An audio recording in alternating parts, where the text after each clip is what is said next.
Welcome to tutorial number 4, which is an important one because it's the last one before we meet face to face on Saturday, or for those of you who've rung me and made arrangements on the Monday. Now, I've asked you the whole way through to come in with an open mind. And it's one of those almost like throwaway lines, isn't it? Just keep an open mind. Yeah, just keep an open mind. But I'm sure already some of you have felt a little bit distressed or a little bit confused, right? And some of you will be coming along thinking, oh, this will be interesting. I'm really excited to see what this is going to be about. And some of you will be thinking, it better be good because he's made us wait 4 weeks and he hasn't given us any information, so it better be good. Whichever way you go, an open mind is really important, not just in how you interact with the class, but your fellow students and the rest of the semester, okay? The rest of the semester. Entrepreneurship is not just something that you get a switch and you switch it on and you say, okay, I'm going to go and do a bit of that. And there's a reason. There's a reason why people's success rates at trying to be entrepreneurial are very, very low, because it's not an easy thing to do. It's easy to replicate something that we already know exists. It's easy to replicate the status quo. It's very hard to do things that are new, that are trying to create new value. And not just to create it, but to capture it. All right? There's no point trying to create value if you can't capture it. All right? That's just a wasted effort. But this process of trying to capture new value assumes that you've been able to get a whole range of assumptions right, and that's not easy to do. So I want you to keep an open mind.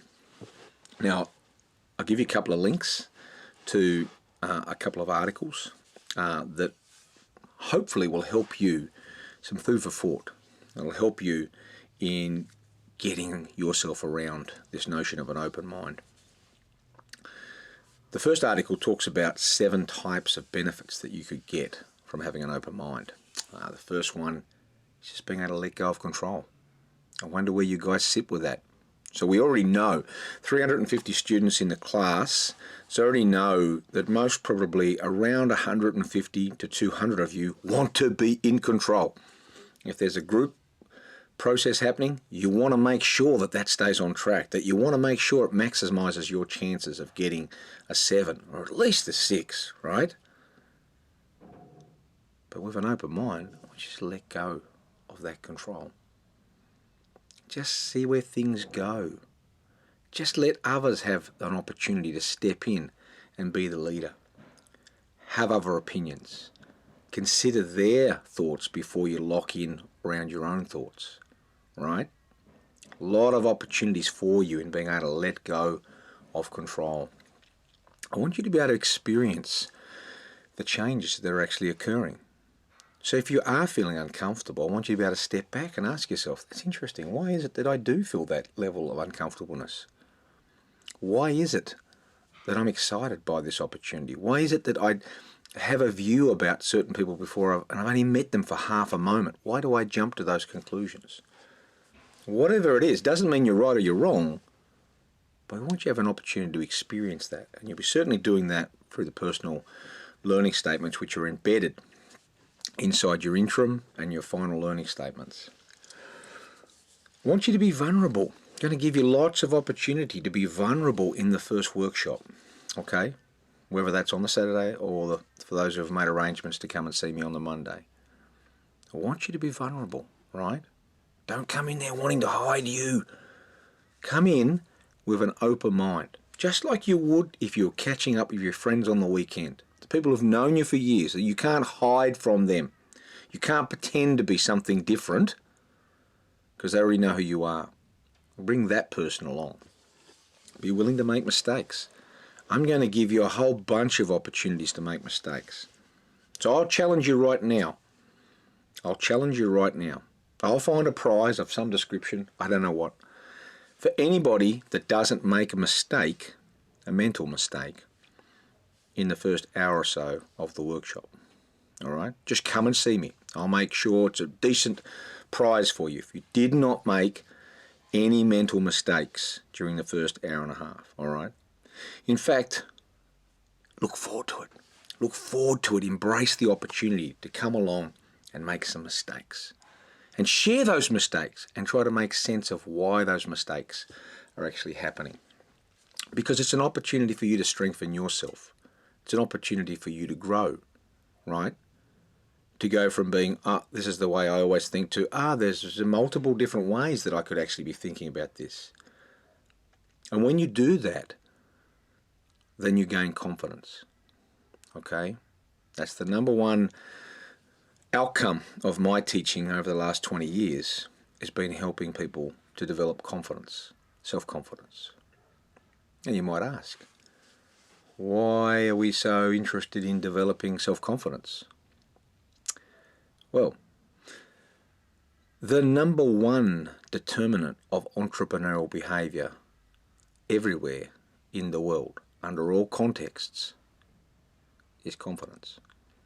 If you're not confident about your ability to act, if you're not confident about your ability to create and capture, you won't do it, okay? And I'm going to demonstrate that to you during the first workshop, okay? In a way which hopefully you won't forget, all right? And you can carry that forward with you, all right?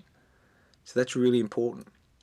But most important, what I think is a truly great benefit of keeping an open mind is just being able to be honest, all right? I'm not looking for any of you to come along to the class on Saturday and be perfect. I certainly won't be. I will forget this, I'll forget that, and someone will say, but didn't you say this or whatever? Yeah, you're right, I did, yeah? So don't worry about coming along and having to be perfect. You're not going to meet Mr. Perfect here, and I don't have huge expectations of you to be perfect. I just want to see you growing, taking things on, having a chance at this potential development that the course is designed around, okay? So there's 7 benefits. Have a look at the little link that I've given you, and you can go on and read a little bit more into those benefits of having an open mind, all right? Not a cliche, but actually a disposition that we would like you guys to front up with. Now there are 4 benefits, there are 4 ways in which we can think about you practicing the process of developing an open mind, all right? You can talk to other people. That's a good way, all right? It's easy to keep things locked in our own head. You know, I don't know the people to that side of me or to this side of me. I don't know anyone else in the unit. Well, it's not very hard. You can just introduce yourself to somebody in the unit. You can talk to your boyfriend, girlfriend, family, work friends. You can talk to everyone. You can start that process by saying, I've got this unit to go to, and we really haven't got a lot of information. It's week 4. I'm not really sure what's going on. It makes me feel, however, and have a conversation and get a bit of feedback, all right? About what does this tell you about you, all right? Where are the positives associated with you having a communication with other people about how you're feeling about what we're about to do, all right?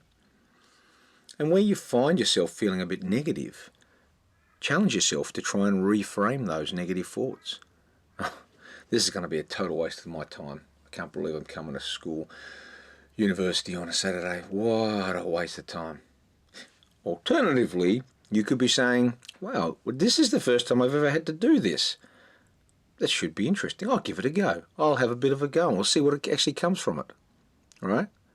I can't stand group work. I heard there's going to be group work in this unit. Well, he's saying that the group work is going to be interesting, that other students in the past have actually enjoyed the group work. Maybe they do it differently. Maybe there's something else happening in the unit that makes it a worthwhile activity. We can all put that sort of helmet on and get bunkered down and be overwhelmed by all the negative feelings that we could have about something, assuming that you're going to get a repeat of a negative experience. Challenge yourself to reframe those things and ask yourself, well, you know, what might have to happen for it not to be negative, but for it to be a positive thing, okay? I'm hoping for a lot of you that you're going to embrace the opportunity to get out of your comfort zone, all right? You're no different to all the students I meet, all right? I meet students from all disciplines, and I have done for the last 18 years. And lots of students find what we're about to do, it's out of their comfort zone, all right? So ask yourself, when does that work for you? When has being out of your comfort zone been something that you've actually gained a benefit from, all right? And how might you develop some little strategies to come along on the weekend? In the past, what I've done for the first class, I've just said it's fancy dress. You've got to come along in fancy dress. We might not do that this weekend, but we won't. But that's a great way to get people out of their comfort zones, because now everyone looks like an idiot, right? Everyone's looking colourful and dressed up and all sorts, and you can see something about people's personalities, right? Some people go to a lot of time and effort. If I'm going to be in a costume, it's going to be a really good costume, as opposed to, well, if I just put a little scarf around my neck, that'll sort of do the trick, won't it, right? So ask yourself, what are the boundaries, the thresholds of your comfort zone, right? What might be fun for you to do that? And if you're really, really into this whole notion of coming along with an open mind, then you could practice mindful meditation, all right? Slow yourself down. Just focus on one thing. I'm looking into a camera. How does the camera work? Taking some deep breaths and really thinking about that and being in the moment, right? But you don't need to go that far, I'm sure. So, open mind, guys. Come along with an open mind. If you come along thinking negative that, I'm already wasted your Saturday and it's only 1 minute past 9, chances are I will waste your Saturday. But that's not true. You'll waste your Saturday, okay? Come along with an open mind and we're going to have some fun. We're going to get you on a journey towards doing something you haven't done before during the semester. And I guarantee you it'll be a safe space to be vulnerable, that you will learn a heap that you can take with you beyond the semester and into every other facet of your life. But up to you. Open mind, it'll work. Closed mind, I can't help you. Can't wait to meet you all. Really excited to see what we can do on the weekend. Cheers.